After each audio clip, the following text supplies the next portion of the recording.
Hello, Adam.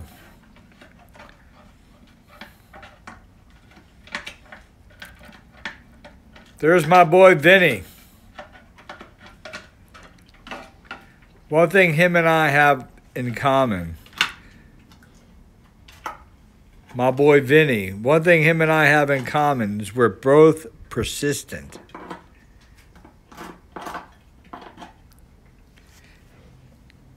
What's up, Tommy?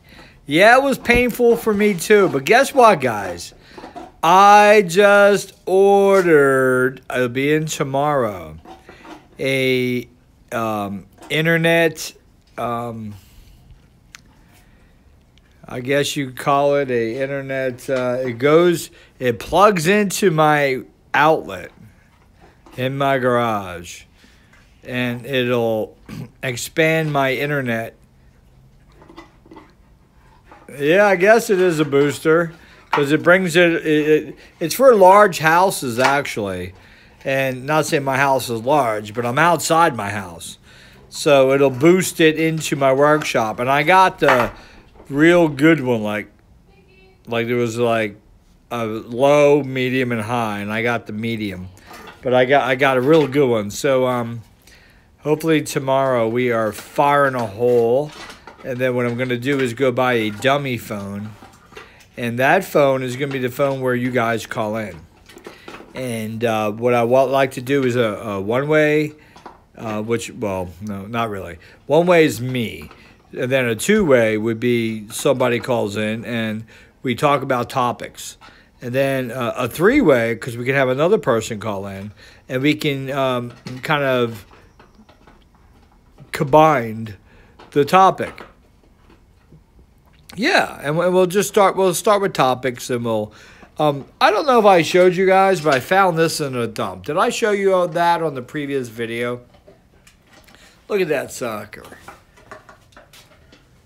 Electric. Little electric motor for a boat. I didn't show that to you. Well, look, I know. And guess what? I came home. And the cord's cut on it. And I came home and put it right to my power supply. And once I got to 22 volts, it fired up. And it works forward and reverse. What a find, huh? Somebody threw this away. Here you go. It's upside down, but it's you can see it. So maybe I'll make it easy for you.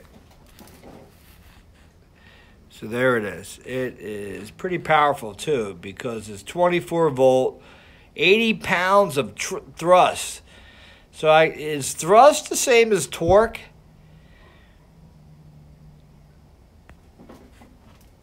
Right? Wouldn't you think that thrust is the same as torque?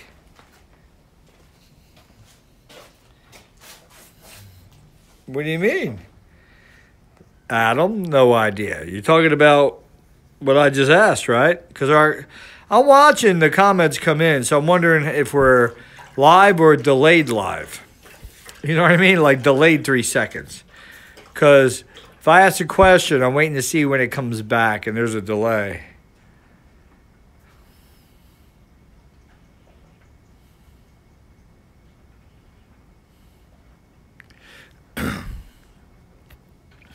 All right, so I'm reading your comments, and I'm seeing you guys having a conversation while we're on. I love this. So, yeah, the sky is a Tommy. The sky is positive, and the ground's negative. But let me tell you something I learned that is going to blow your mind, is the fact that the upper crust of the surface of Earth, land, is positive. And the below the upper crust is negative.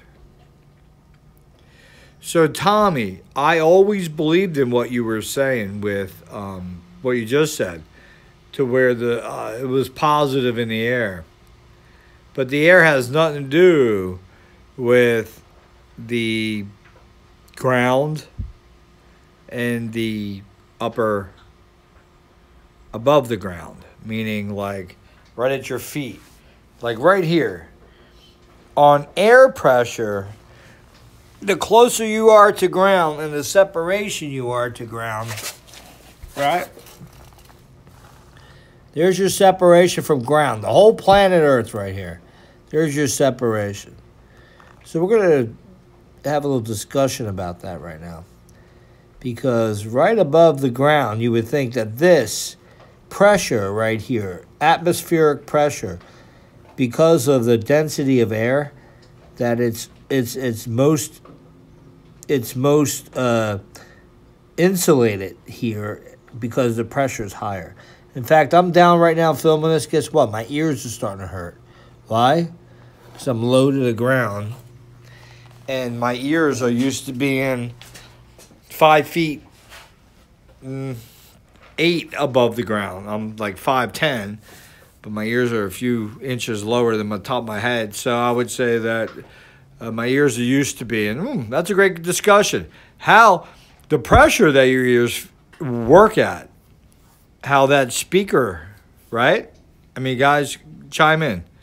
You guys there? Breaker.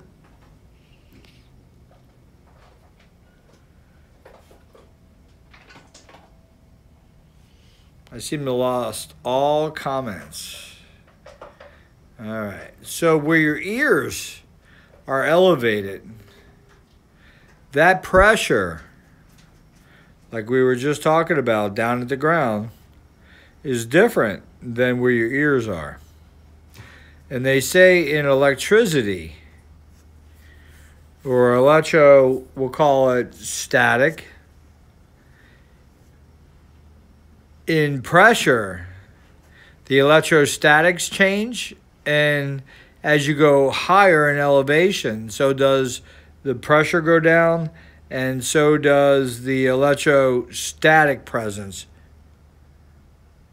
The electrostatic presence becomes more powerful, and so does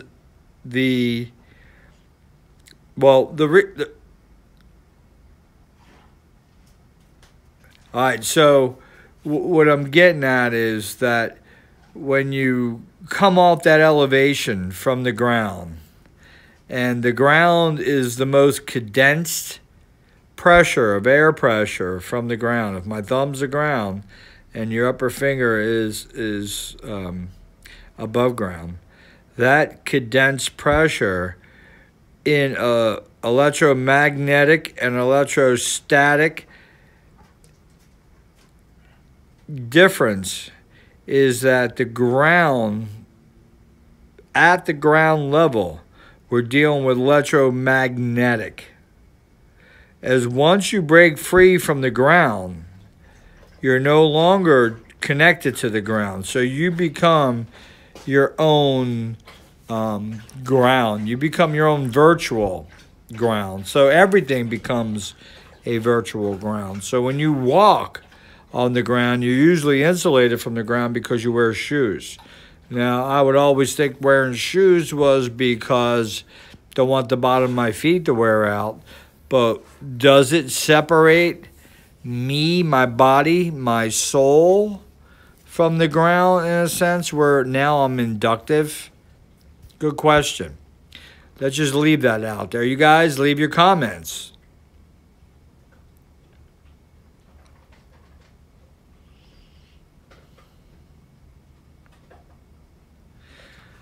Leave your comments. Good comment, Tommy. So here we are.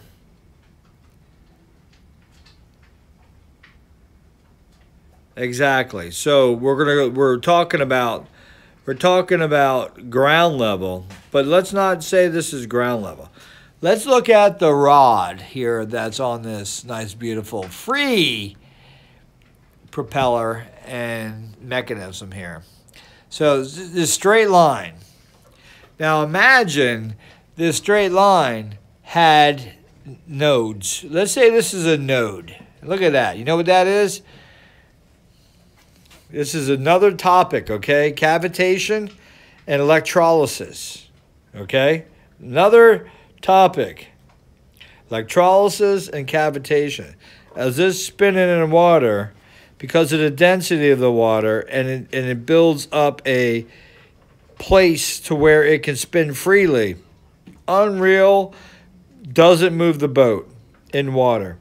This here, for cavitation, is electrolysis at its finest, because a boat is not grounded. So this piece of lead right here will make ground. Why does it make ground? Come on, guys, leave your comments.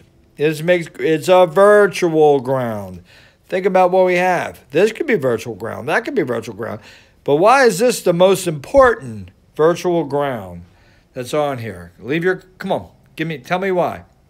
This is a quick, easy one, guys. This is on a boat. This is floating in water, and the boat needs ground. This lead.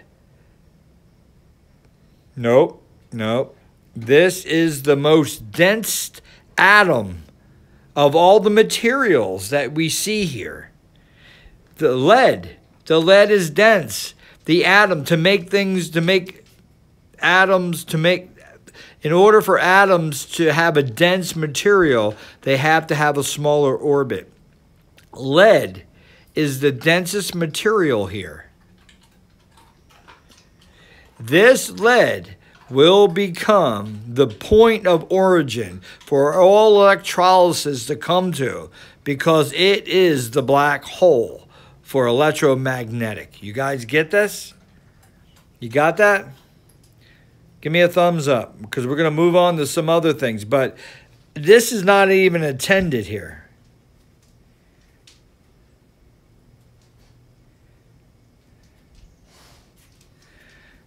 Don't know what's going on in Los Angeles. I'm over here in Florida, but geez, man, that's pretty intense. But the reason we're talking about this, because this matters. This comes down to the elements. It comes down to the floor. Okay. It's dense. Now think about the floor. The floor, how dense is it? Massively dense. This is dense stuff. So all your electrolysis is being pulled down to the ground, right, guys? You get where we're going here? All of energy is being pulled down. Now, this raises a serious question in my mind, that in order to make any of this material,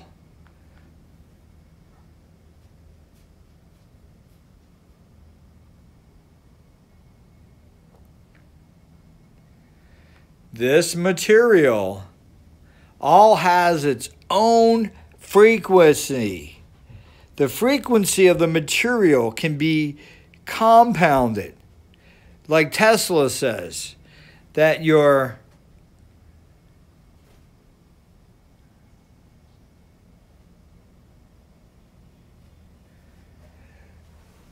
Tesla shows us this, that all this material is a compound frequency.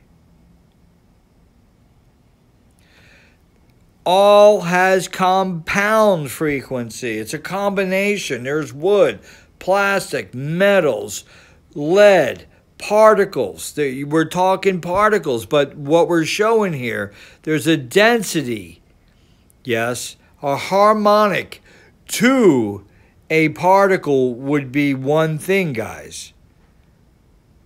A harmonic to a frequency is when the frequency has been compromised.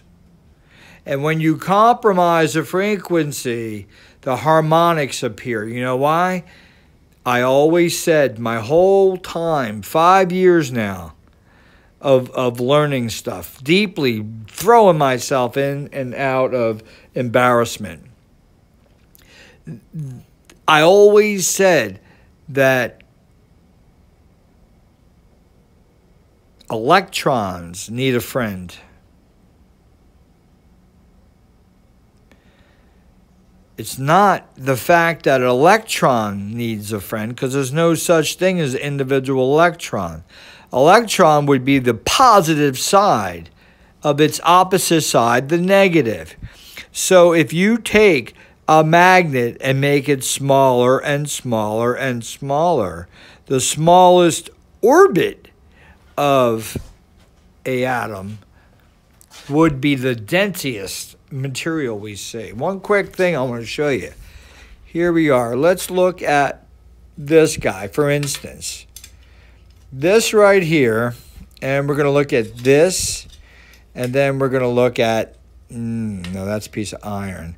Let's go to this. There's three simple.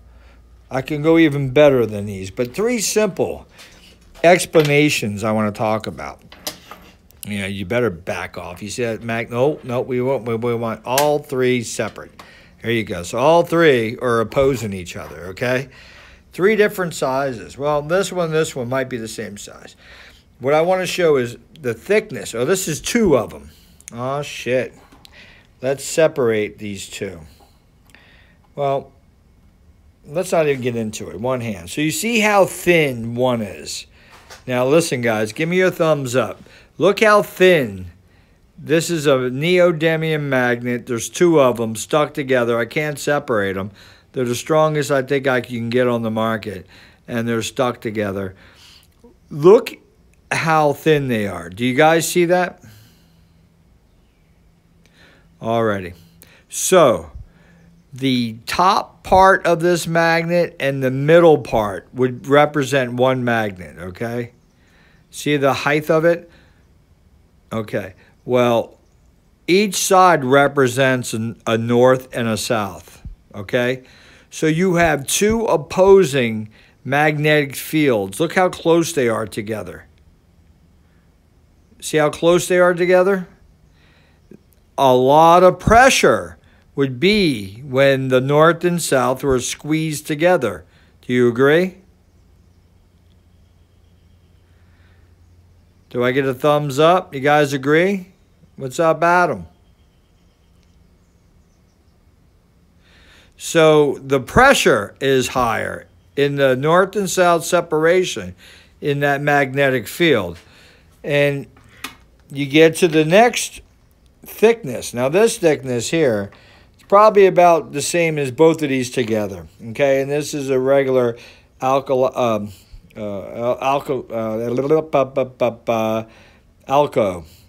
alnico, whatever, magnet, earth magnet. And you can see that now we're spreading out the north and south separation, so the pressure becomes less. And I believe that has a lot to do, and here's a thicker one. Of course, this is what we were talking about before, where there's no mass in the center. And if you were going to find the center of mass, where would you look? And then if you took a pendulum string in front of it, you would find center of mass, but mass has no mass. And we'll get back in that in other discussions, but is there a separation between the center of mass and the center of gravity of this object? But back to the center of these materials, the pressure is the greatest, the thinnest between the north and the south. So that's where I think people who believe in flat Earth are right, because Earth is really a thin line like this, pressurized, and then the expansion of that, you get our atmosphere, and you get growth in growth in the matter itself. So here's your flat Earth, the theorist out there. And I'm not even saying I'm for it, but I'm just saying what makes sense to me is the fact that these three materials, if you combine them on top of each other, let's put it like this, won't even go in the center of the circle here, first of all. Then let's get the other thing. So whatever mass of your material, just say this is flat and there's your material, the earth. Well, the electromagnetic field is going to bring it out and bring it down, and that's going to create a round formation out of something that is really a thin wafer. So there's your flat earth theory. And you know what? I believe that. And I believe the expansion is the strength of the electromagnetic field that is on both sides of that.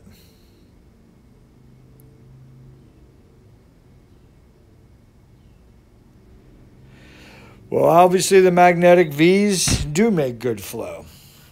So there you go with compression. And there you go with the smallest atoms. Hey, Adam, you get the smallest atoms? The smallest atoms of the material here is that lead. And that's where the electrolysis go. Cavitation we'll talk about later because he's losing a little ground to walk on. Let's come over here. I'll set some things up here. There's so much going on in the wonderful world of Ed. And I'm proud to say that Ed has captured my attention now.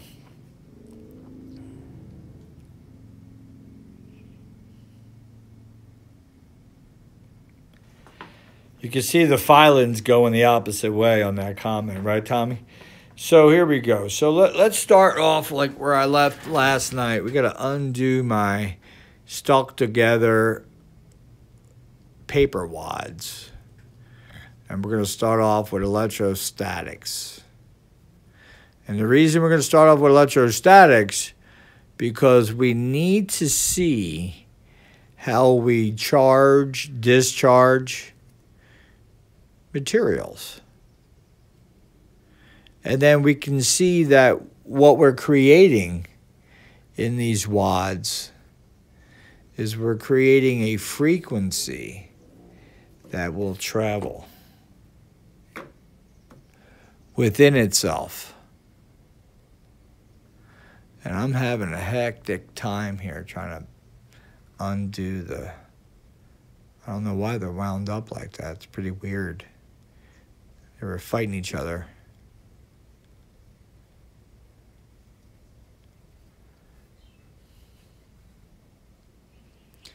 All right, I think we are firing a hole.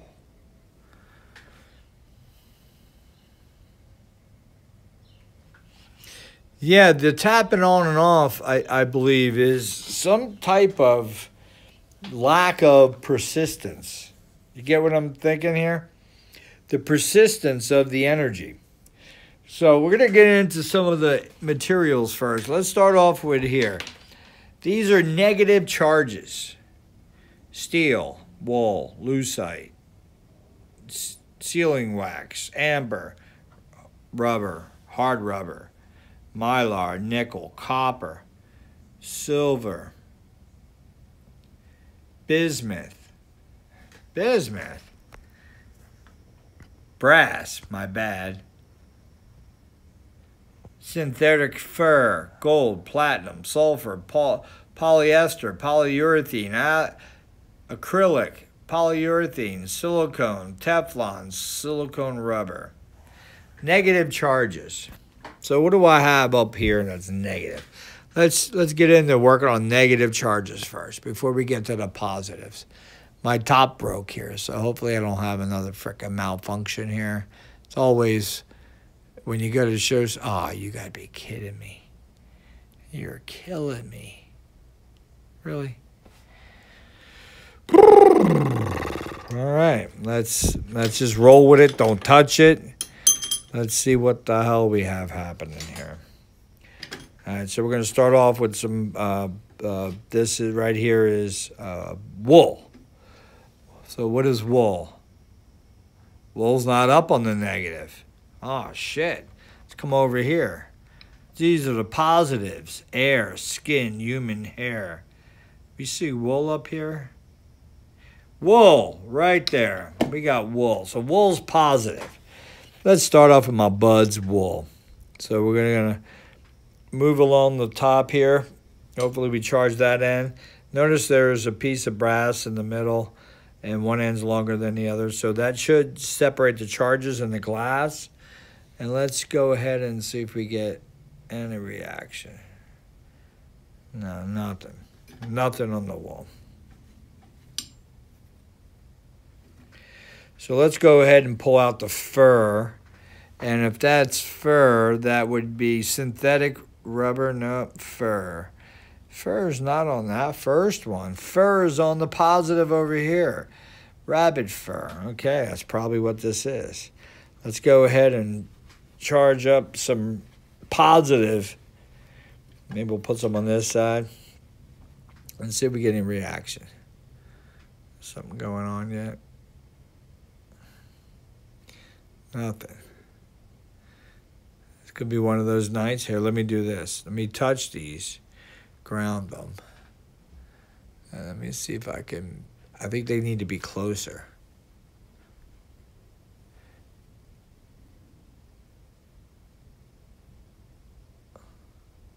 Yeah, right? Holy cannoli. Can't even make them balance. This ain't just some shit. All right, let's get back over here because this is a waste of my time here and your time too. So we're getting nothing out of this. We're going to leave the electrostatic alone. Maybe I'll charge this. Let's see if I can charge some copper. So copper is going to be over here as a negative charge copper. So can I take this copper, take some positive charge in the copper? Can I, with one hand, let me see, my knees. And let's see if we can get some movement in here. We're going to touch it and charge it, okay? Then let's go ahead and charge this copper. Let's see if we get a reflection. All right, so there's something going on here.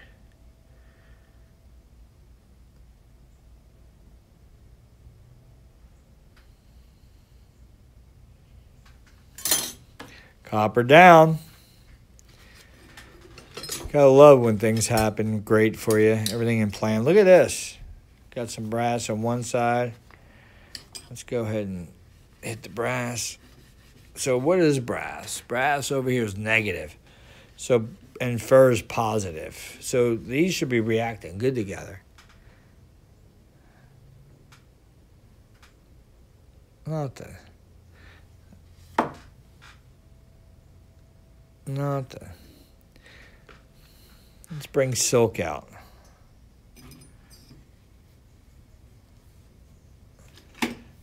All right, so tomorrow night when I get my internet thing, I'm going to set the phone so the phone's stationary so I can do better experiments. Let's go ahead and move the blocks. But good items to have to know what they're positive or negatively charged electrostatically. It's good to know what things are what charge. So, I guess we're going to end this tonight on some vibrations. Notice I have a string tied to the PMA chair. You guys see that? So I got a tension that's along this.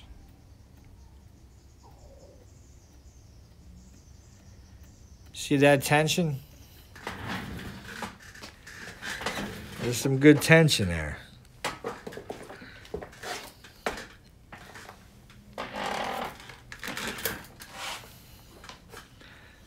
All right. It's good tension. Let's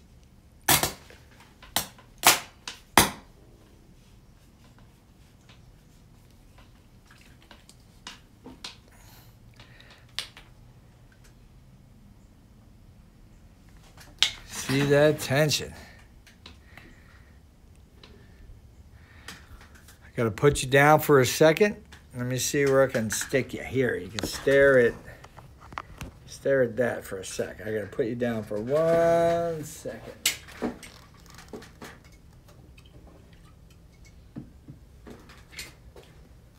Now, so the question I ask you guys is, we're all used to 60 cycles, correct? And that's obviously a sine wave that we use. So I guess the people in Europe have 50 cycles. So that leaves a question that I'm putting out there is, the 50 cycles or 60 cycles or 40 cycles or 30 cycles or 20 cycles or 10 cycles or 7.83 cycles. The sine wave is what matters, right? It's the fact that it's a sinal wave. So how would you create a sinal wave that's slower than coming out of the wall? Because coming out of the wall is 110 volts. And its cycles is 60 times per second it's switching. So this PMH is 60 times a second. How fast does this wheel need to turn to 60 times? Okay, here we go. 24 times. So for 60, 24 be 48, and then another 24 would be 48, 68, 72 times per second this wheel. So you can do this slower. So the frequency of the wheel would have to jive with the 60 cycles coming out of the wall. It's almost impossible. The impossibility is the fact that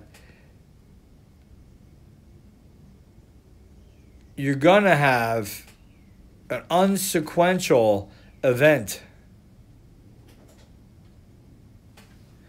Let's go ahead and show what 60 cycles does to the wheel. And then I just want to say you guys have a good night. And appreciate you jumping on, leaving your comments. But we're going to have to change the frequency of the sine wave to make this wheel spin like unbelievable. You guys ready? The wheel just moved on its own, right? I got to separate this because it's strong. I got to separate it. I'm having issues. Oh, no. Whoa. All right. Hold on. Let's get the bracing back in action. So the whole magnet's being pulled to the magnetic field there. But we're going to stick some blockage. This is how I have this thing set up. So let's set it up.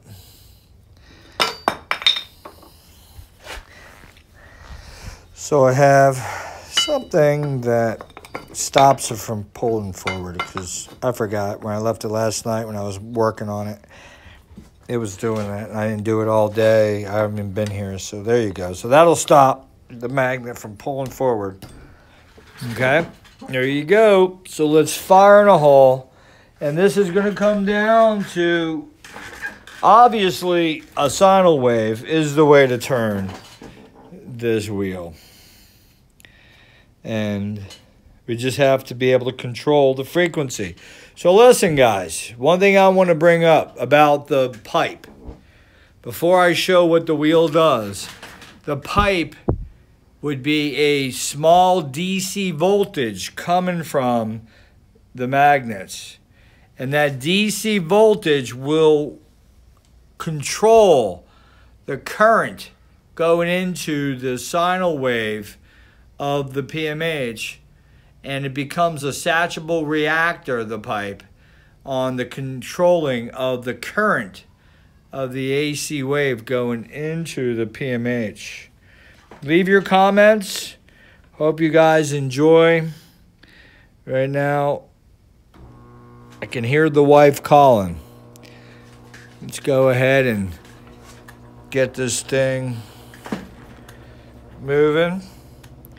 And remember, I have to kind of get the flow so the magnets are going to catch up to the 60 cycles.